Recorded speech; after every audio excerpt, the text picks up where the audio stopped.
So it looks like we're going to be hanging out inside for at least a little while longer, and with the colder months coming up fast, there's never been a more perfect time to stock up on all your comfy clothes. Lucky for you, you listen to the Choose Your Struggle podcast, and I have a sweet deal for you today. Check out my sponsor, Pair of Thieves. They've got everything you need, from shorts to lounge pants to underwear and bras. They even have a line of Disney socks with all your favorite characters on it. But here's the best part. If you use the link in the show notes or on my podcast website and the discount code Rakuten Thieves, don't worry, that's in the show notes too, you'll get 20% off every full price item in your shopping cart. So stock up on all your comfy clothes today and help out the podcast in the process.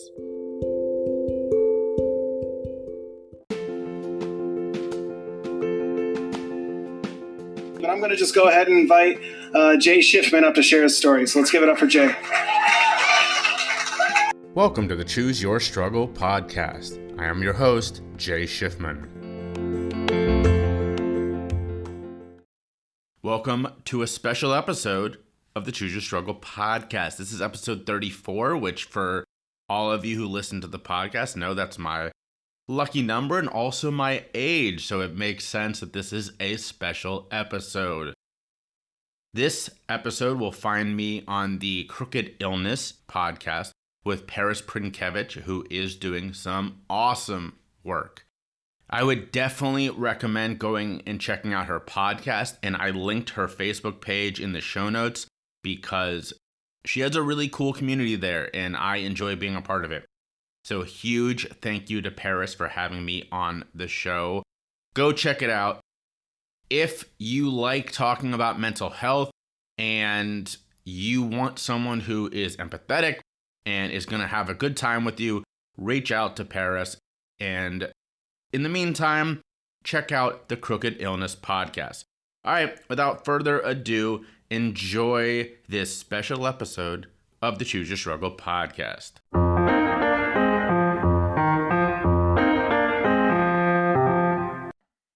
Hello, guys, and welcome back to another episode of Crooked Illness. As you can see from today's title, Ending the Stigma Associated with Mental Illness, this is what we are going to be getting into today.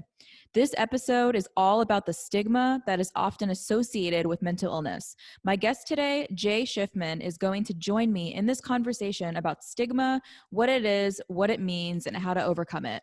Jay is a mental health and substance misuse and recovery speaker, coach, and advocate, and the host of the Choose Your Struggle podcast.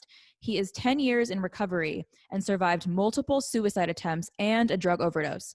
As a result of these experiences, he has made it his mission to fight to end stigma by telling his recovery story and advocating for opportunities for others to do the same.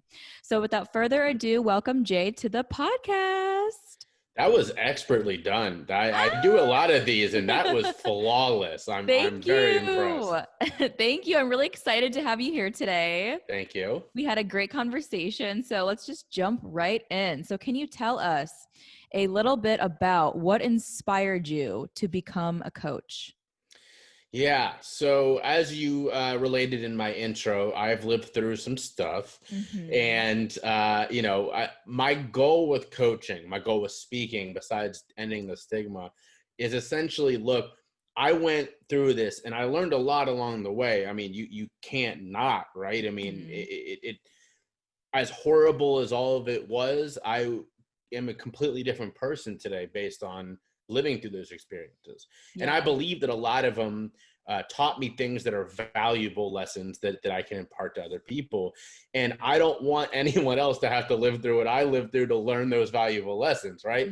So if I can relate some of that to people through speaking, through these interviews, through coaching, then I've had my impact, and it's all been worth something.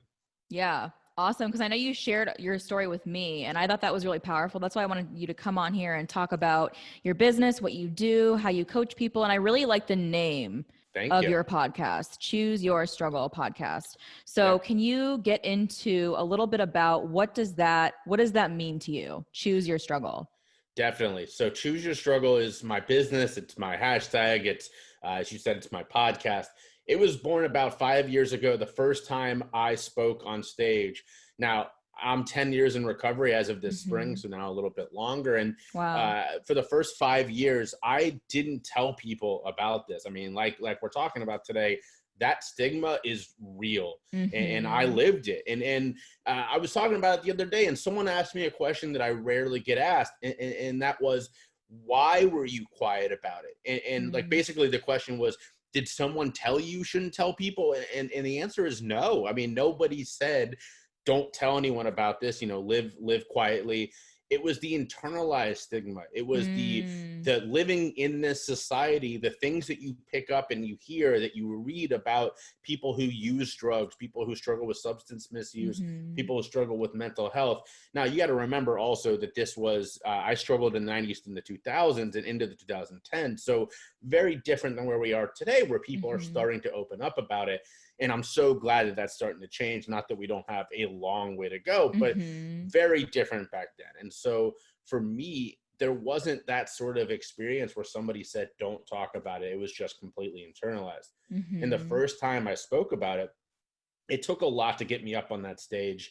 And what I finally sort of rallied around was this idea that I hadn't been embracing this message to my own self that I had failed, that my struggles had meant that I had failed in some way. And in the reality was, it's the opposite, right? I mean, I Mm-hmm. was on so many chemicals every day when I was struggling with substances. As you said in my intro, I attempted suicide twice. I overdosed, and I'm still here. That Mm-hmm. is a hell of a Yeah. victory. so, Wow. Yeah. so in that way, the struggle was that at the time, I didn't get to choose what was going on in my life. I was Mm-hmm. a completely and totally given up to this struggle of being a person every day, avoiding withdrawal, just going through the everyday throes of addiction. And now I get to choose what I struggle for. And so that is this. It's these Mm-hmm. it's issues of substance misuse and mental health, and preaching the fact that recovery is possible. Yeah, because that's huge. And I think the biggest point that you said is that you weren't able to choose your struggle because you were struggling at that time. You were dealing with the addiction, you were dealing with what you were going through. So you didn't really have the opportunity to even choose That's what right. your struggle was or really understand about that. And I think that's really important that the work that you're doing is helping people understand that and realize that and learn that. And especially when we're talking about stigma, that, like you said, the stigma is real. It's real. Yeah. It's there. And sometimes it's not always, it's different for everyone, right? So maybe someone might be uncomfortable or not want to share things that they've gone through or things related to mental health, substance misuse. But then we have that internal stigma, like you mentioned, where it's inside of us. And we Right. carry that shame that you mentioned, that you were going through recovery at the time. So I remember you told me you didn't go out and tell everyone, right? Like, I'm in recovery. This is what's going on. That's You right. told a few close people because it was something that you were going through and you didn't want to, broadcast that and tell everybody. But I think it's really important that you're doing that and you're speaking about it and you're getting the word out related to these struggles that people are going through, because I think it's helping other people see and look at you and say, okay, if this guy can get on a stage and share his story and open up and talk about his things, then maybe I can open up to my mom, my dad, my sister, my boyfriend, somebody. Yep. And I think that is extremely important and very powerful. So, if you could talk about, how did you go about ending the stigma for yourself personally associated with mental health? That's a great question, and I love you touched on something that I want to Mm-hmm. just hit home, and that is, again, something that I don't even talk about that much, and it's more than just me. Like, Mm-hmm. this isn't about me. I love Mm-hmm. telling my story. I love talking about these issues because of the conversations it starts and because of the Mm-hmm. doors it's open. So, perfect example. Somebody reached out to me earlier today about telling my story, and when they related to me the opportunity, I said, that sounds amazing. I would love to do it. I can think of a couple people who would be a better fit for you. Would you mind if Mm-hmm. I introduce you? And so it would be very easy for me to jump at every opportunity. But Mm-hmm. again, this isn't about me. This is Yeah. about making a real impact. And if I'm not the right fit, I don't want to take that up because who knows how many doors I may close inadvertently. So that just, you know, I appreciate you hitting on that because it's so important. For me personally, though, you know, like I said, I and like you laid out, that I did see it as a mark of shame for a solid 5 years. And I told very few people, even people who were in my life before, who knew that I was struggling. And then all of a sudden I disappeared for a year when I was, you know, going away and getting it under control and all that kind of stuff. And then I came back and they didn't really know what had happened.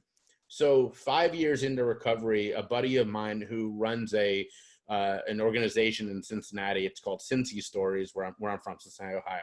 And they have these events. It's a storytelling event, which are just phenomenal. Oh, wow. And they invite influential or well-known people in the city to come up and tell their origin story or sort of how they came to be who they are today.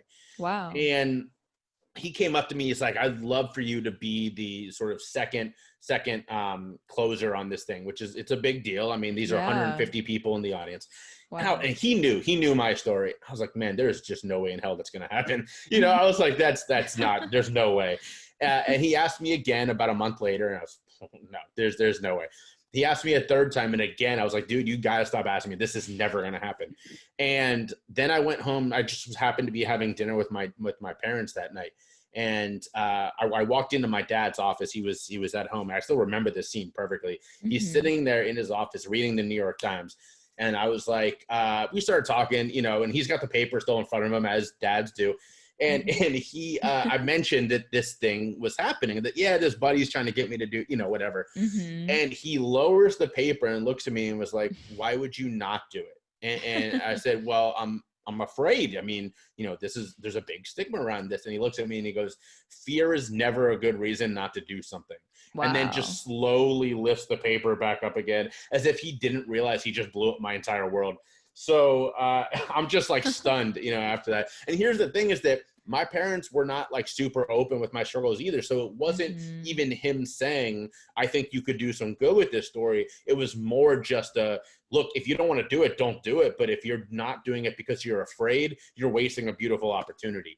So that was the impetus behind finally telling it. And then the result that night was really what kept the ball going, because I came off stage, I walked over to, you know, the side area where I was sure that I was just going to be a pariah now. And the crush of people that came up to me, friends giving me hugs, people I didn't know who were like, I want to talk to you because my brother's struggling, or whatever the case is.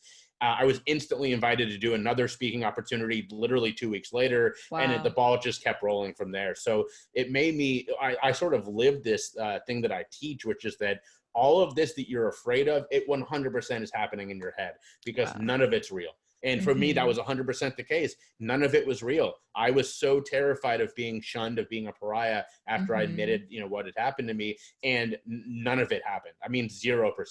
Wow. I think that's so, like, the moment you just described, where you were talking to your dad and he put the paper down, I was like, why wouldn't you do it? And how that just hit you. And you were like, okay, I'm going to do it. And I feel like sometimes that's really all it takes, is someone pushing you, telling you, and giving you that motivation. Because I feel like if it's so internal, like if you're dealing with stigma and for years and years and years, and you've been telling yourself these stories of, I can't talk about it, I can't tell anyone, I can't do this, we kind of prevent ourselves from even being able to take those opportunities, because we've already shut it down.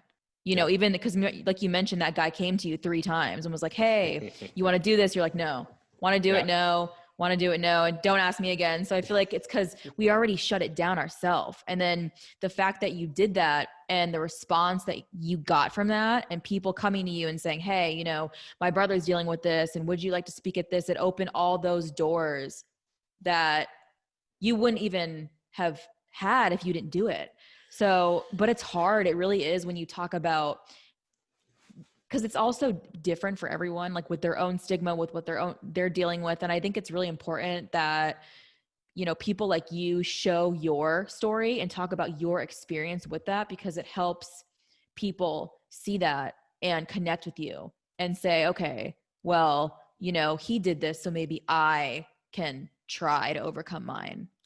Yeah, 100%. And I get a lot of those messages, and it makes all of this worth it when somebody reaches Mm-hmm. out and was like, I decided to do this. Or a perfect example is in my coaching, I get people who say, I heard you speak, I want to work with you because of that. And so it gives me a little bit of that authority to say, I'm not just up here talking about this, I lived it. Mm-hmm. And, Yeah. and that's one of the lessons I try to coach on, is that to what you were talking about earlier, there are a lot of those rules that we don't even realize that we live by, that are built on nothing. Yeah. And just because we've told ourselves enough time, it's like, it's like that old adage that if you tell a lie enough times, it becomes a truth. We Mm-hmm. live by a lot of those, and we just never question them. And so one of the things that I work on with clients is, let's get to recognizing some of those. Now, whether you want to challenge them and move past it, like, I would encourage you to, at the very least, challenge it. Some of them, I mean, maybe they're enough of a part of you that they're going to keep being a part of you. But Yeah. other ones, when you start to realize that there's no basis to a lot of what these rules are that you live by, it's easy to discard that and move past it. But you Wow. can't get there without being uncomfortable for a little bit. Yeah, no, I think that's so important, because especially the part about being uncomfortable. And I feel like a lot of people don't like that feeling. Like, when you're first starting to get over the stigma, get to open up, sometimes people have this reaction of, I don't like this. I don't want to be uncomfortable. I don't want to have to put myself in these situations where, I'm talking about something that happened to me or I went through. And then what if, there's all these what ifs of, what if this doesn't work the way I want it to? What if this person doesn't, want to be my friend or whatever? And there's always these scenarios that we create.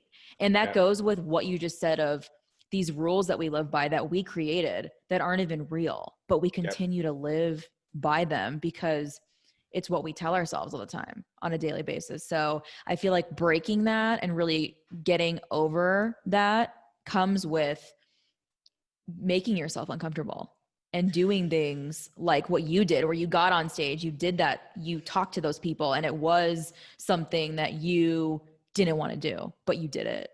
So yeah, and growth happens when you're willing to push past the uncomfortable, but it's hard. And so there a lot of us sort of live in those parameters that we create, because it's easier to just sit there than it is to challenge some of these things that we hold dear to us. yeah, no, I mean, 100%. I agree with that. So what advice would you give to somebody who is struggling to overcome a stigma that they have about mental health, addiction, or something like that? What would you tell that person who is struggling with that? Yeah, so I would say number one is be willing to challenge. And let me give you a perfect example. This is something that I'm literally coaching somebody on tomorrow. Wow. For a long time, for as long as there has been treatment in sort of our society for issues of substance misuse, the basis of that treatment has been the 12-step approach. And that is you live a completely sober life and all that kind of stuff, right? Now, there's nothing wrong with 12-step. It's helped millions of people. But there are now more tried and true methods for a lot of these substances that have not gotten a chance to be used to the extent they should, for a lot of reasons. Politics comes into play and a whole bunch of things. But a major reason is that if you ask the average person how you get into recovery, their answer is 12-step. It's AA, it's NA, whatever the case is. So there are a lot of people who aren't even willing to try these other methods because there is so much stigma against anything that isn't 12-step. Now, again, this isn't harping on 12-step. That's not the point of this. It's the point that the issue is thinking that there's only one way, when in reality, there are a lot of ways that aren't being utilized because people get this left and right, that you go into these AA rooms and they'll even say, oh, you're not in recovery if you're using, whatever the case is, Suboxone or these methods that are scientific in nature. Or I've had people tell me, literally, this just happened last week. I gave a speech and someone called me afterwards and said, your story is so amazing, but I got to tell you, she literally said this, I don't think you have it in you to stay in recovery long-term. Oh, wow. And I said, now why? I was like, that's super interesting. And I wasn't mad about it. Yeah. And I knew what the answer was already coming because I've heard this before. Yeah. And so I was like, that's really interesting. Tell me why. And she said, well, it just, you can't stay in recovery without using 12-step. And I said, yeah, I'm going to be honest. I really hope you're wrong because I'm 10 years in and I don't have any plans to go back. And I also have no plans to, use 12-step because I haven't before. So she wasn't trying to be offensive to me. She just had that so ingrained in her that it's the only way. And in reality, it's just a way that works for some people and doesn't work for others. So all of that is to say, be willing to challenge yourself if there is no good reason for what you are thinking. And now you may think there's a good reason, but then you have to step outside your comfort zone. And we have this beautiful tool now. It's called the internet. You can pretty much find answers to a lot of your questions, but yet people aren't willing to do that searching because they're just so sure of these things that have been deeply ingrained in them. So be willing to challenge. That's number one. And number two is reach out. There is always somebody there. And we have a saying that in this work that says, we'd rather spend 2 hours talking to you today than 2 hours attending your funeral tomorrow. Yeah. So do not suffer in silence. Whether you've tried everything before and you're out of hope, or you haven't tried anything and you have you have no idea where to turn, there is somebody there for you. Reach out, you'll find the right person. By the way, quick shout out, I am super active in the recovery scene on Reddit. Reddit's not the greatest thing in the world, but a lot of people reach out there because you can do it anonymously. You can do it in a way that is very safe and very quiet. And so I would definitely advocate that, be careful because there's some trolls out there and some really nasty people, but there are ways for you to reach out and do so in a very safe way without committing anything. And things like Reddit give you that opportunity. Yeah, no, 100%. And I feel like what you said right there about challenging yourself and also reaching out to people is huge, because like what you mentioned with the woman who told you can't stay in recovery because of 12-step, you're not doing 12-step. And I feel like that's very true, is that a lot of these things that we see, relating to treating addiction or getting recovery or getting help with that, there's always, a thing that we look to that's okay. Like 12-step, that's okay. Or, oh wait, you're going to try to get better by doing that. No, it's like, you got to do it this way. It has to be this way. And I feel like that's huge that you brought that up, because there are so many other methods and ways and things that people have access to, like you mentioned, the internet and things like that are helpful and can help that person get the help they need in the way that they need it. Because like you said, not to talk badly about 12-step and all that it's done for so many people, but there are other options out there as well. So and what's so sad is, obviously this is not unique to the world of mental health and substance misuse, but it's people who have painted themselves into a box and then are really afraid of challenging that, because it would mean that whether they made a mistake or maybe they didn't have to do all that work. And again, 12-step is a great example of that, but also I get repeatedly comments on Facebook, on LinkedIn. I get emails from people who always with a PhD saying you have no right to be doing the work you do. And it's always the same thing. And again, at this point, I don't really let it bother me anymore, because I know what their argument is. And that is that they've worked their entire life to have the knowledge. They are therapists and I don't have a PhD. So who am I to be? And essentially it's get out of my sandbox. And at the end of the day, what I say to these people, and none of them ever come around to my way of thinking, I don't really care. It's that we need all hands on deck here. I'm not trying to be my clients. I'm not trying to be their therapist. In fact, that's the first thing I tell them. It's also, I constantly remind them, I think you should also be seeing a therapist. But let's be honest here. We're not batting 1,000.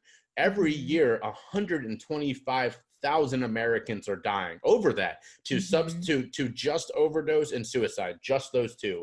Wow. If that's the case, you have no right to tell me not to be doing this work. In fact, we could all be doing this work because we are failing miserably. No, 100%. And I feel like that's huge, is because I get that perspective though, like someone coming to you, with this degree and with the training and with all that, and then they are offended or think you shouldn't be doing what you're doing because of the way that they think and the way that they've been doing things. And I feel like there's always, you're always going to come in contact with people who are like that and have a view that it has to be this way.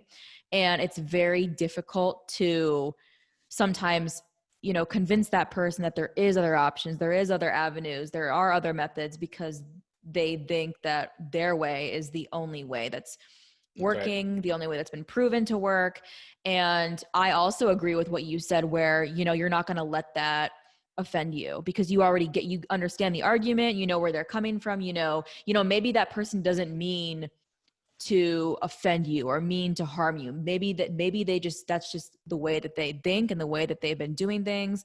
And they wanted to express that to you. And I feel like it's really good that you understand that and that, because I would hate for you to not to stop doing the work that you're doing because of these messages that you are receiving or things that you're hearing. Because like you said, according to the statistics, there's a lot that is going wrong. There's a lot that, we're failing at. So, we could use whoever we can to help in any way. So I think that's really important. So. Yeah, I mean, it definitely got to me early on when I first started doing this work, but over time, I mean, when you have enough of the sort of built up goodwill and people who are receptive to what you're putting down, it's easy to then move away from them and say, all right, we've got something here. And I just dropped my this week's version of my podcast and the Choose Your Struggle podcast for everybody listening. And I was interviewing a guy named Frederick Chagog, who is like me, lived experience, is a speaker, a coach, all that kind of stuff. And he gets this a lot too. And so we were commiserating on how we, deal with this. And he was talking about how he went to a conference and was speaking. And afterwards, someone came up to him and said, that was all well and good, but, I didn't really take that much from you because you don't have a degree. And he said to her, like, and I love this, well, did you live through, what I went through? And she said, no. And he's like, well, then I'm not going to take that much from you because you didn't live, you don't have the degree that I care about. And that's the life experience degree. And so it's something that a lot of us are pushing for. You go to these events and these conferences and these TED Talks. TED is the worst with this. And their entire panel is researchers. And don't get me wrong, thank you for your work. We need more people doing that. But if every single person on your list is someone who's done research and doesn't have lived experience, there's something wrong there, because you can research this thing for 50, 60, 70 years. You're never going to know what it feels like to spend your mornings wrapped around a toilet going through withdrawal. And thank God that you don't have that experience. Yeah. But also, you need me up on that table because I can be relating to people in a way that you can't. So we both need to be coming to this thing. And when you're slamming the door in my face, it's only doing yourself and your audience a disharm. No, that is so true, because of the experience that you've had, the things that you've lived through and dealt with, from your perspective, what that's like. So I feel like that's a lot that's very valuable to someone who is trying to recover or trying to learn about this, or even somebody who just wants to learn about addiction, who wants to learn more, who wants to understand it better. And I agree, it's incredible to have people who've dedicated their time and energy to doing research and things like that. But you also need people who have been there, who've lived through that, who've, had days where they're going through withdrawals, struggling, all the things that come with that. And that experience, that real life experience of living through that, is so valuable and necessary and important. And I just think it's great, the work that you're doing with your clients, with your podcast, all of that, and getting that message out there, getting that across and communicating that in a way that can reach people and have them take something away from that and really, resonate with them and be helpful to them. So, well, thank you. I appreciate that.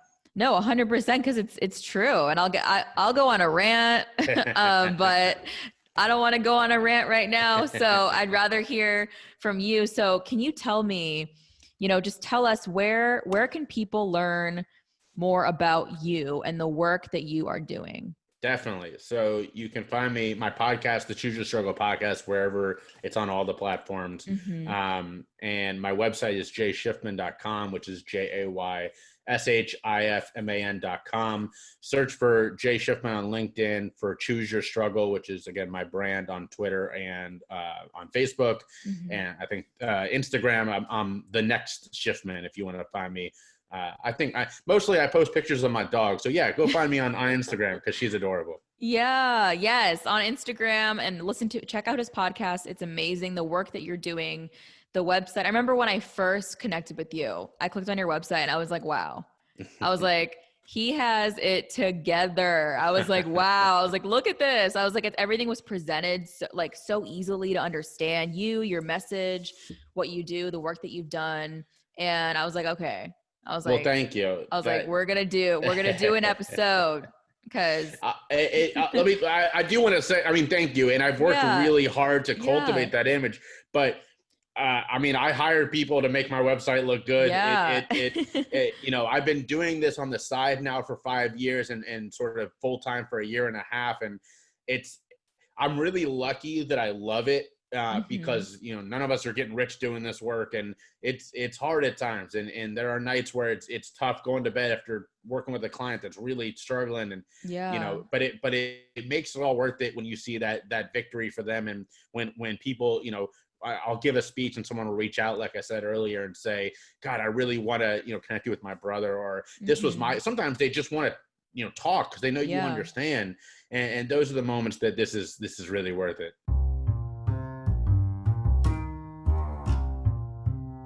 Y'all know that I love CBD, and almost since day one of this podcast, I've been lucky enough to be sponsored by Mountain Made. And while my wife and I swear by their full spectrum CBD chewables, sometimes at the end of the day, I need just a little bit more to help me relax. So when my wife is joining me, I pull out a Mountain Made puff, and those are awesome. But when it's just me, they're just a little bit more than what I'm looking for. So what do? I throw a couple of hits from Boston Hempire into my bowl, and it's the perfect way to end the day. Boston Hempire has the finest loose leaf CBD flower and some pretty cool edibles too. So when I add it to everything I'm using from Mountain Made, it is the perfect complement. If you check out Boston Hempire using the link in my show notes or my podcast website, you will be helping out the podcast as well as getting some of the finest CBD flower on the market. So check it out today.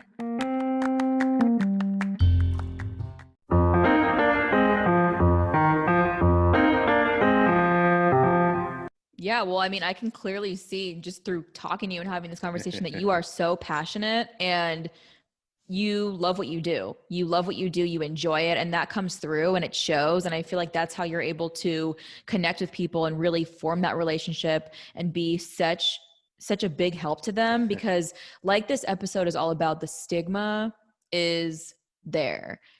But it's possible to overcome that. And you have clearly done that. And, you know, your work is evidence of that. And, you know, being able to relate that to others and just spread that message of, you know, stigma's real, it's there. And, you know, I don't know when it's ever going to be 100% gone from this world. I don't, you know, no one knows, but what we can do is we can work together to overcome that, to get the message out there, to speak more about mental health, mental illness, substance abuse, and all of those things, to really help people, help them feel comfortable, help them feel like they can recover, help them feel like they can be happy. So yeah. So let me drop a couple of tips on your listeners, because these are the little things that we can do every day. Mm-hmm. So number one, if you're a guy, this is directly to guys, and I've got tips for everybody in a second, but just for guys. There was a study that was released in Psychology Today in, I don't know, January, February, sometime before COVID, which could have been 10 years ago at this point. We, you know, who knows? Yeah. But this study found that in their sample of male relationships, 95% of the conversations revolved around 3 topics. Paris, do you want to try to guess those 3 topics? Okay. Sex, money, and food. You're very close. So they didn't put sex, but it was women. Women were number 1. Yeah. Sports was number 2. Okay. And media, so movies and music, were number 3. And video games were in that. Yeah. 95% of all conversations between the closest male friends were those 3 topics. And they gave these examples where, like, one dude was like, I've been homeless for a year now and my best friends don't know. You know, one of them was, I got divorced 2 years ago and my best friends have no idea. And it's because men, we don't feel comfortable opening up, right? Mm-hmm. So when I read that, I remember this. I was sitting in a coffee shop again, pre-COVID. I missed that. And I read that and it just hit me. And so I just sat there for a minute, like digesting that. I started thinking about my own closest relationships. And I've been married for 1.5 years now. So, my groomsmen and all that kind of stuff were the first guys that came to my mind. And I started realizing that is so true with my closest friends. At the time, my wife and I were going through a rough patch. We're over it. We're fine. But none of my friends knew that. They didn't know that I was hating living down here in South Carolina. And so what I did was I reached out to all of them individually. I started sending all of them texts. And I said, here's what I just read. I'm instituting a new rule. We can talk about those topics. And don't get me wrong, I love talking about those topics. But we also then have to talk about something else. So it has created closeness with these relationships that I never had before. Two of the guys are my best friends since one of them I was 6 years old, the other one I was 12. Aww. And we had never talked about these deeper issues. And now we do all the time. And it's because you have to make a conscious change. So my call to guys who are listening to this is break that cycle. I'm not telling you can't talk about sports, women, and media. And as you said, food is also a big one. And, all these other topics that we all care about. I'm not saying you can't do that, but I'm also saying mix it up and tell them how you are as a person, how you're feeling. As I like to say, tell your friends, what you're struggling for and how you're struggling currently. Yeah. Those are so important. And if we can minimize and if we can return or turn away from this idea that struggle, that failure is in some way a bad thing, we can start to make change and start to break down this wall of stigma that we've built. Because if you're okay to struggle, if you're okay to fail, then reaching out to get help is nothing. Wow. And we're just not there yet. So that's the key for everybody. For men, it's those particular topics. But next time you see somebody you love, it could be calling them right now. Ask them how they are and don't take that BS, oh, I'm fine, as an answer. You know what I mean? Because if you walked up to someone that you care about, and again, don't get too close to COVID, but if you walked up to someone and said, how are you? And they said anything other than fine, you would be caught because you're already ready to respond when they ask you how you are, because that's just our greeting. So try to break through that. Have a real conversation about things going on in your life, even if they're uncomfortable. Because if this person actually matters to you, you don't want to get to a point where you realize you know nothing about them. Wow. No, that is so true. Just in everyday interactions, like if you see somebody that you're close with that we always do this, like, hey, how are you? Good. How are you? Good. Okay, get into what we're going to say. And I feel like sometimes we just bulldoze over that. Like, oh, how are you? And so someone could say, I'm terrible. One time I actually did that as an experiment. I remember I literally did that. I had one of my friends was talking to me and then she was like, how are you? And I was like, I'm actually just bad, really bad. And she goes, oh, okay. And then next thing, and I was like, what? I was like, because I think it's a lot of the times is people sometimes don't know what to say. If someone says, oh, I'm not good, or this is going on, we're like, oh, that sucks. Okay. Anyway, let's talk about, people always want to, let's change it to something, good, happy. Let's not talk about that. But I think it's so important. If you love someone, if you care for someone, if you have someone you're close to, or even someone you don't know, if you see that someone is clearly not doing well, they're struggling, something's going on, talk to them. Let them, if they're not comfortable talking to you, try to see what you can do to help them in some kind of a way, because I think it's huge. We have a saying down here in the South that is bless your heart, which I'm sure everybody has heard, which down here means, it can mean everything from F you to we're not going to talk about that to, oh, sweet, no, that's uncomfortable, and I get it a lot and I hate it. I hate this because they're always on the topics that I care about. They're always about mental health, substance misuse. You brought up sex earlier and I thought we were over this. This was such a 90s thing. Oh, if we talk about sex, kids are going to have sex. No, they're going to want to have sex anyways. If we don't talk about it, then they have bad practices. The bad part is that still exists in a lot of places. And with around drug use, that is still the name of the game. There's this idea that if you tell kids about drug use, they're all going to want to use drugs. No, they're all going to want to use drugs anyways. We need to teach them how to do so safely, and then we can stop having all these bad effects. Yeah. Yeah, no, really just to have those conversations with people and get that out there, because I agree with you 100%. Like when we talk about things that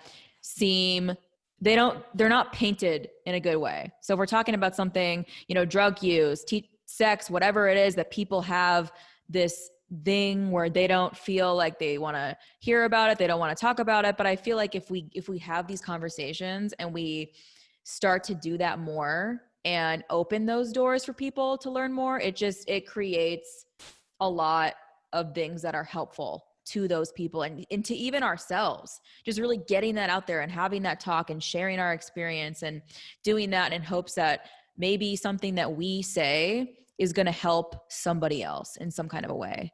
So yeah, and I have so right on that, I have a saying on my podcast, which is empathy begets empathy and vulnerability begets vulnerability. So if you're trying to talk to someone and they're not really feeling it, the way to open that door is by being vulnerable yourself, because we as humans, it's in us, right? I mean, if you see somebody crying, your first thought is, oh my God, I want to help them. Like, it's not even a conscious thing. You don't decide to do it. You just see, you have this feeling in you, this need to help them in some way. So if somebody is closed off and they're struggling and they're just not saying anything to you, tell them, start telling them like, man, I'm really struggling with this or whatever the case is. And that opens that door because it shows them, oh, we can talk about this. You're going to listen to me, and that person will reciprocate. No, that is very true. Is when we show vulnerability to somebody in that way, that will not always 100% make them feel like they can do the same back, but it opens that door for them to really see, okay, I'm talking to a real person. I'm talking to someone who has real feelings and has felt something, because I feel like sometimes we can be so closed off and almost seem like we're cold, even though we're not trying to do that all the time. It can come off that way. So I feel like if the more we get comfortable with being vulnerable, the more we are able to have better relationships. Like you mentioned with your best friends, that you guys now talk about these things that you didn't talk about before. You're able to connect on a deeper level with them and show them like, hey, this is what happened to me. This is what I went through. And then maybe they can turn around and say, wow, like I had no idea. I didn't know that. And then they'll open up to you. And then it forms that connection where maybe that person never told anybody that. Maybe that person never even had plans of talking about that, and now they did. So, and that happened. And I'm really lucky that I'm just wired in that way. I hate small talk. I hate it. I hate it. And down here in the South, like that's entire relationships exist on small talk, and I can't stand it. So I will be in situations where I just like, I'm over it. I snap and I'm like, all right, I'm done. So, and I'll just launch into a topic that actually matters to me. Yeah. Sometimes people are just like, okay, and they're gone. And other times people are like, oh, are we doing this? And so like, I was at a networking event again pre-COVID, and I'm standing at the bar talking to a bunch of people, and I'm just fucking tired of this small talk. I can't take it anymore. Yeah. And I launch into my recovery story because I'm like, I'm bored as hell. I'm going to tell this. Yeah. And a couple of people are just like, okay, and they leave. They just walk away. Yeah. But other people gravitate over. And to your point, this one woman goes, wow, let me tell you mine, and goes into it. And at the end, she's bawling. There's like 8 of us standing there. And she goes, I've never told anyone that story before. And we're all having this conversation because I just couldn't take the small talk anymore. No, I love that, because I'm the same way. I feel like I've always been like that, where sometimes people think I overshare. Right. Cause I say what's on my mind. I say what's going on and things like that. And sometimes it makes people uncomfortable. Like they're like, no, like this person, no, her, no. And then other people will hear that and say, wow, I have something that I can share as well that's similar. And then we have this thing, and then it's a connection, and it's great. I mean, I love that about people who can actually do that and come out and say these things that make them vulnerable. I think it's great. And I think it's beautiful. And I think it's great.